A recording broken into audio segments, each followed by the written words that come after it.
Hello friend, कैसे हैं आप सभी को नमस्कार साथियों। स्वागत है आपका एक बार फिर से मेरे इस नए वीडियो में। दोस्तों, आज हम बात करने वाले हैं यूपी पुलिस एसआई रिक्रूटमेंट का जो नोटिफिकेशन निकला है, जिसकी ऑनलाइन एप्लीकेशन 12 अगस्त से शुरू हो चुका है और इसकी ऑनलाइन अप्लाइंग लास्ट डेट 11 सितंबर है।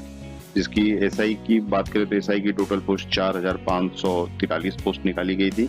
इसमें कुछ अलग अलग पोस्ट के नाम थे: sub inspector civil police, sub inspector civil police female, platoon commander, sub inspector civil police, SI platoon commander, special security force.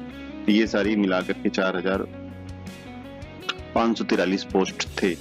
तो इसमें ऑलरेडी मैंने एक फुल नोटिफिकेशन का वीडियो बना रखा है, तो नोटिफिकेशन के लिए आप उस वीडियो को देख सकते हैं। आज हम इसमें बात करने वाले हैं कि सबसे पहले यूपी पुलिस में कोई भी फॉर्म निकलता है, एसआई या हेड कांस्टेबल या ड्राइवर, यूपी पुलिस के अंदर कोई भी वैकेंसी निकलती है तो सबसे पहले आपको फॉर्म फिल करने से पहले आपको ओटीआर करना है, वन टाइम रजिस्ट्रेशन। तो आज उसके बारे में हम बात करने वाले हैं कि ओटीआर हमें जो ओटीआर करना है तो हमें किस प्रकार ओटीआर करना है। तो इस वीडियो में ओटीआर के बारे में ही पूरा ओटीआर को स्टेप बाय स्टेप फिल करके देखेंगे कि ओटीआर को कैसे हमें। तो ओटीआर करने के लिए सबसे पहले आपको जो उत्तर प्रदेश पुलिस का जो रिक्रूटमेंट की ऑफिशियल वेबसाइट है, तो सबसे पहले आपको वहां जाना पड़ेगा। तो जैसा कि ये स्क्रीन पे देख रहे हैं, ये Uttar Pradesh police recruitment promotion board की ऑफिशियल वेबसाइट है। जो एड्रेस की बात करें, वेबसाइट एड्रेस की बात करें तो uppbpb.gov.home/index। वैसे मैं इस का लिंक इस वीडियो के डिस्क्रिप्शन में दे दूंगा। तो सबसे पहले गूगल क्रोम में जाकर के आपने इसको टाइप करना है।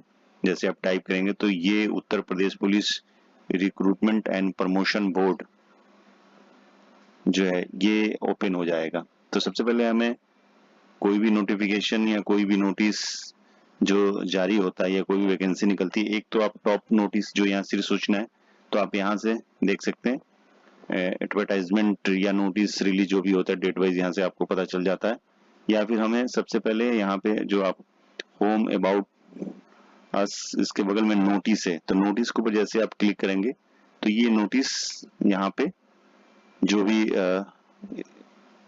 उत्तर प्रदेश पुलिस के द्वारा जारी होते जो भी नोटिफिकेशन होते हैं, तो आप यहाँ से इसको देख सकते हैं। तो हम आज इस वीडियो में ओटीआर के बारे में बात करना चाह रहे हैं। तो ये देखिए 31 जुलाई 2025 को ये जारी किया गया है। ये है वन टाइम रजिस्ट्रेशन ओटीआर प्रणाली आवेदन हेतु लिंक। तो हम जैसे इसको क्लिक करेंगे यहाँ पे तो ये कुछ ओटीआर करने से पहले कुछ महत्वपूर्ण जो है इंस्ट्रक्शन है, निर्देश है। तो इसको एक बार मैं आपको फटाफट इसको पढ़ के बता देता हूँ। प्रत्येक आवेदन की एक यूनिट ईमेल आईडी और एक यूनिट मोबाइल नंबर के साथ पंजीकरण करना होगा, जो परीक्षा प्रक्रिया के दौरान अपरिवर्तनीय होगा।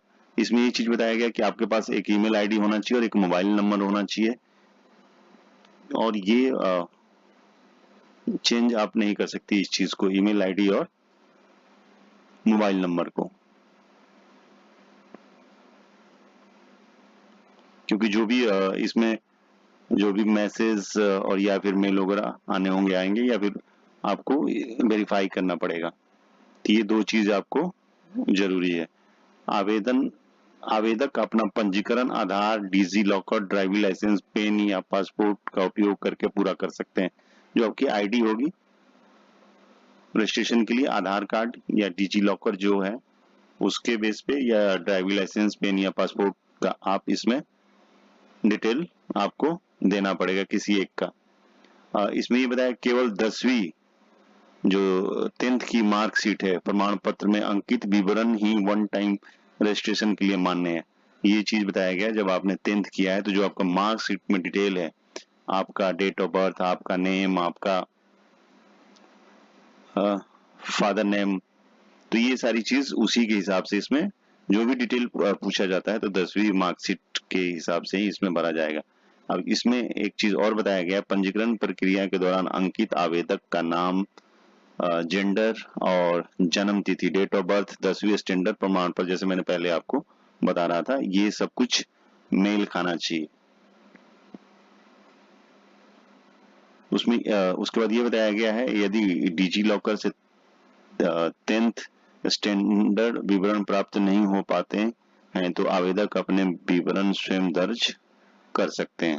तो डिजी लॉकर से अगर आपके 10th स्टैंडर्ड के विवरण नहीं प्राप्त होता तो आप खुद डिजी लॉकर में आप ऐड कर सकते हैं।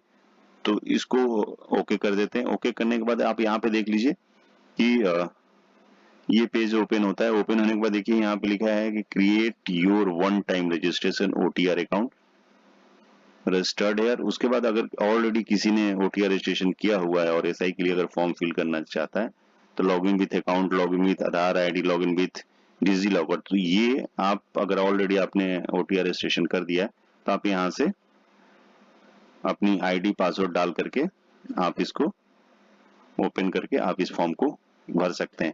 तो अभी हम बात करें OTR रजिस्ट्रेशन के बारे में। तो हमने रजिस्टर्ड हियर को क्लिक करना है।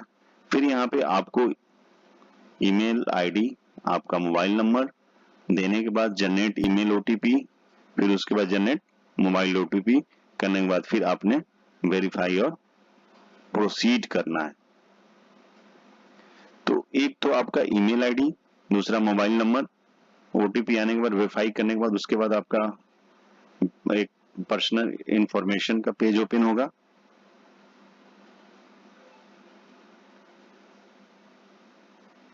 उसके बाद आपने पासवर्ड क्रिएट करना है। तो जब तक आप इसको वेरीफाई नहीं करेंगे तब तक आप मोबाइल और ईमेल ID को वेरीफाई नहीं करेंगे तब तक आप दूसरी चीज के लिए आगे नहीं बढ़ सकते हैं। यहाँ पे मोबाइल OTP ऐड कर दिया, फिर आपने यहाँ पे वेरीफाई प्रोसीड कर देना है। तो जैसे आपने वेरीफाई प्रोसीड कर दिया तो ये देखिए अब एक मैसेज भी आ रहा है यहाँ पे, OTP सत्यापन सफल रहा, OTP वेरिफिकेशन सक्सेसफुल। अब जैसे ही आपका ईमेल ID और मोबाइल नंबर वेरीफाई हो गया, फिर उसके बाद एक वेरिफिकेशन है, ये आपको इसको रीड करके इस चेक बॉक्स को क्लिक करना है। हिंदी और इंग्लिश दोनों में दिया हुआ और यहाँ पे इसके वॉइस भी आप सुन सकते हैं। अगर आप इसको प्ले कीजिएगा तो ये पूरी जानकारी आपको वॉइस में मिलेगा। अगर मोबाइल या लैपटॉप PC से आप कर रहे हैं तो आप इसका वॉइस भी सुन I सकते हैं। confirm that I have completed 18 years of age. I hereby authorize Uttar Pradesh Police Recruitment and Promotion Board UPPRPB and have no objection if UPPRPB retrieves and use my details such as name. जैसे मैंने आपको सुनवाया तो आप इसको read करके इसमें I confirm that I have completed 18 year age, बाकी आप हिंदी में इसको पढ़ के जैसे ही आपने सत्यापन चेक बॉक्स को क्लिक करके फिर आपने जो आधार के थ्रू आपने वेरिफिकेशन करना है। तो यहाँ पे आपने आधार नंबर अपना डालना है। जैसे ही आपका ईमेल एड्रेस वेरीफाई हो गया, मोबाइल नंबर वेरीफाई हो गया, फिर आपका जो आधार है, ये आधार आपने सत्यापन वेरिफिकेशन कर दिया आधार का। तो यहाँ पे देखिए ये सारी चीजें संपूर्ण विवरण में सफलतापूर्वक सत्यापन हो गया है, मोबाइल और ईमेल ID। फिर आपका आधार वेरिफिकेशन सक्सेसफुल, आपका आधार विवरण सफलतापूर्वक सत्यापित हो गया है। अब बारी आती है पर्सनल इंफॉर्मेशन की, जो यहाँ पे आपने जैसे आपकी राष्ट्रीयता नेशनलिटी जो है, आप सिटीजन ऑफ इंडियन आपने टिक कर दिया। अब इसमें डिटेल जो डालने हैं आधार के अनुसार एज पर आधार और जो 10th स्टैंडर्ड प्रमाण पत्र के अनुसार as per 10th standard of equivalent certificate के हिसाब से ये सारी डिटेल आपने यहाँ पे फीड किया है। तो जैसे आप ये देख रहे हैं, आधार के अनुसार पूरा नाम एज पर आधार के अनुसार जन्म तिथि, डेट ऑफ बर्थ, यहाँ पे शॉर्ट में दिखा रहा है, पूरा डिटेल नहीं दिखा रहा है, तो आप देख सकते हैं। उसके बाद लिंग आधार के अनुसार आपका जो है, तो ये सारी चीजें पूरा नाम आपने यहाँ पे लिखना है आधार के अनुसार। जो भी आपके 10th मार्क्स शीट के हिसाब से ही आपने स्पेलिंग वगैरह ये सारी चीजें सही लिखनी है। उसके बाद आपने डालनी है डेट ऑफ बर्थ, जन्म तिथि। फिर आपने सेलेक्ट करने हैं जेंडर, मेल फीमेल, जो भी कैटेगरी है आपकी। फिर आपने डालना है यहाँ पे फादर्स नेम। फिर फादर नेम को रीटाइप करना है। फिर आपने इसको प्रोसीड कर देना। जैसे हमने प्रोसीड कर दिया, ये सक्सेसफुल हो गया। अब बारी आ रही है आपको एक पासवर्ड बनाना है। वो पासवर्ड आपका 9 डिजिट का होना चाहिए, स्ट्रॉन्ग पासवर्ड होना चाहिए। और पासवर्ड जब आप बनाएं तो एक कैपिटल लेटर, उसके बाद रनिंग, फिर उसके बाद आपके जो स्पेशल कैरेक्टर होते हैं वो डालने, फिर आपने नंबर डाल के एक स्ट्रॉन्ग सा पासवर्ड बना करके, और पासवर्ड बनाते टाइम उस आपने उसी टाइम अपने नोट भी कर लेना है कि आपको बाद में फॉरगेट करने की जरूरत ना पड़े, तो आप इसको उसी टाइम नोट कर लीजिए। अगर आपने देखना चाहते हैं तो ये जो आई बटन है, जैसे आप यहाँ पे क्लिक कीजिएगा तो जो चीज आपने टाइप किया वो आपको दिख जाएगा, आप वहां से नोट कर लीजिए। फिर आपने यहाँ पे कंफर्म पासवर्ड करना है। तो ये देखिए जो यहाँ मैंने टाइप किया है और ये ग्रीन अगर टिक हो गया तो ये समझ लीजिए कि मैंने सही किया है।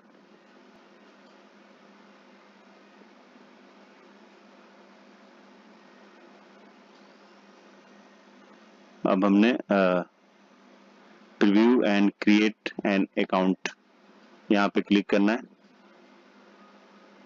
तो जैसे आप ये देख रहे हैं, ये पूरा डिटेल आपको यहाँ पे ये प्रीव्यू है। तो आपने एक बार चेक कर लेना है, नाम, डेट ऑफ बर्थ और फादर नेम्स जो यहाँ पे है। चेक करने के बाद आपने क्रिएट एन अकाउंट कर देना है। अगर कोई प्रॉब्लम है तो एडिट क्लिक करना है, नहीं तो क्रिएट एन अकाउंट। उससे पहले आपको इसमें टिक करके उनको कंफर्मेशन करना पड़ेगा कि आपने रीचेक कर लिया है।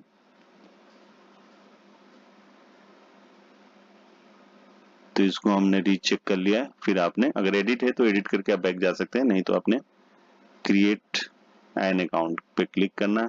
खाता बनाने के फॉर्म में भरे गए विवरण, ईमेल पता, मोबाइल नंबर सहित एक बार खाता बन जाने के बाद बढ़ती प्रक्रिया किसी भी चरण में इसे संशोधित नहीं किया जाता है।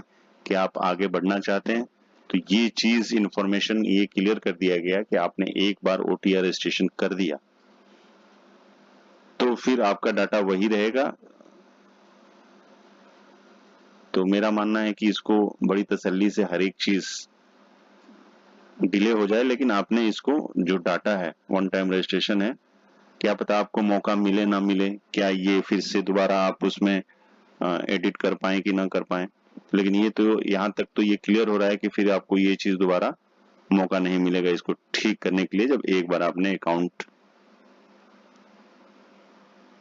प्रोसीड कर दिया। तो अगर आपने फिर आप ओटीआर में शायद ना चेंज कर पाए जब तक कोई इंफॉर्मेशन, लेकिन अभी तक यही है, खाता बनने के बाद फॉर्म भरने का जो विवरण है, जो डिटेल है, फिर आप संशोधित नहीं कर सकते इसको।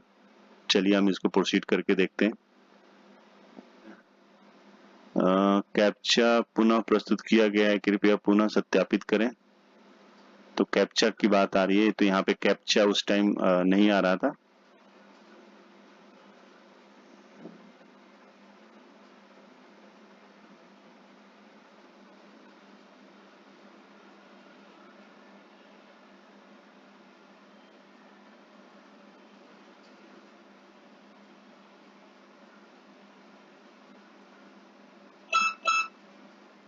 तो जैसे हमने प्रोसीड किया तो ये हमारा रजिस्ट्रेशन जाके ओटीआर रजिस्ट्रेशन जाकर के ये अभी कंप्लीट हुआ।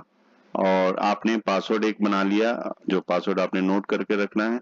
और फिर आपके पास मेल में ईमेल आईडी और मोबाइल में जो मोबाइल नंबर हमने डाला था उसमें क्रिएट अकाउंट सक्सेसफुल का मैसेज आ जाएगा, यानी आपका वन टाइम रजिस्ट्रेशन कंप्लीट हो गया। तो ये थी जानकारी। वीडियो थोड़ा सा लंबा हुआ क्योंकि स्टेप बाय स्टेप आपको बताना था रजिस्ट्रेशन के बारे में, ओटीआर रजिस्ट्रेशन के बारे में। तो आप घर बैठे मोबाइल से या लैपटॉप से आप इसमें वन टाइम रजिस्ट्रेशन कर सकते हैं। कोई बड़ी बात नहीं है, छोटा सा 2-4 ऑप्शन है जो आपने करने हैं, तो बहुत ही छोटा प्रोसीजर है। तो आप अपने मोबाइल से OTR रजिस्ट्रेशन करने के बाद आप ऐसा ही नहीं, इसके अलावा जो भी फॉर्म उत्तर प्रदेश पुलिस के द्वारा निकाले जाते हैं, तो आप इसी OTR के जरिए कोई भी फॉर्म, कोई भी भर्ती निकलती है तो आप उस फॉर्म को फिल कर सकते हैं। तो ऐसा नहीं है कि जिन्होंने SI का फॉर्म भरना है उन्हें OTR करना है, आप OTR कभी भी करके रख सकते हैं। तो ये अभी 31 जुलाई से शुरू हुआ है इसका, तो आप OTR रजिस्ट्रेशन करके रख लीजिए। कभी भी कोई फॉर्म निकलता है तो भरने में आपको आसानी होगी। तो इस वीडियो में बस इतना ही। अगर ये वीडियो आपको अच्छा लगा तो लाइक और शेयर जरूर करें। अगर मेरे चैनल पे आप पहली बार आए हैं या अभी तक आपने चैनल को सब्सक्राइब नहीं किया है तो चैनल को सब्सक्राइब कर लें। वीडियो में लास्ट तक बने रहने के लिए आपका बहुत बहुत धन्यवाद। Thank you. जय हिंद।